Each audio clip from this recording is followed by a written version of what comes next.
ବନ୍ଧୁଗଣ,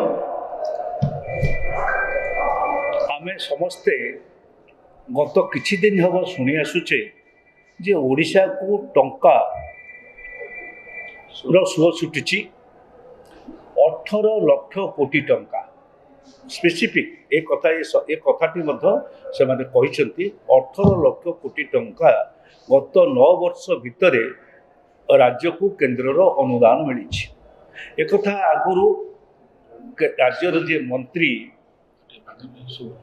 ରାଜ୍ୟମନ୍ତ୍ରୀ ସେ ଧର୍ମେନ୍ଦ୍ର ପ୍ରଧାନ ଯେ କେନ୍ଦ୍ରମନ୍ତ୍ରୀ ଅଛନ୍ତି ଆମ ରାଜ୍ୟର ଲୋକ, ସେ ଏକଥା କହୁଥିଲେ। ଏବେ କିଛି ଦିନ ତଳେ ଆମ ଭାରତବର୍ଷର ଜଣେ ବରିଷ୍ଠ ମନ୍ତ୍ରୀ ରାଜନାଥ ସିଂ ମହୋଦୟ ସେ ମଧ୍ୟ ଆସିକରି ସେଇ କଥାକୁ ଏଠି ଉଚ୍ଚାରଣ କରିକି ଯାଇଛନ୍ତି, କହିକିରି ଗଲେ। ମୋର ଗୋଟିଏ ବଡ଼ ପ୍ରଶ୍ନ, 9 ବର୍ଷ ଭିତରେ 18 ଲକ୍ଷ କୋଟି ଟଙ୍କା ଅର୍ଥ, ବର୍ଷକୁ 2 ଲକ୍ଷ କୋଟି ଟଙ୍କା ଆଭରେଜ ହାରାହାରି ଅନୁଦାନ କରୁଛି।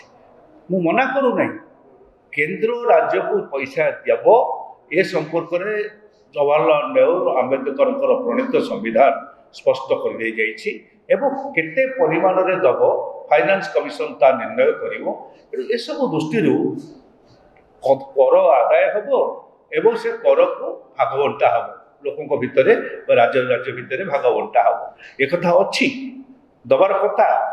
କିନ୍ତୁ ଏପରି ଡାହା ମିଛ ବା ସତ୍ୟ ଆଦୌ ନଥିବା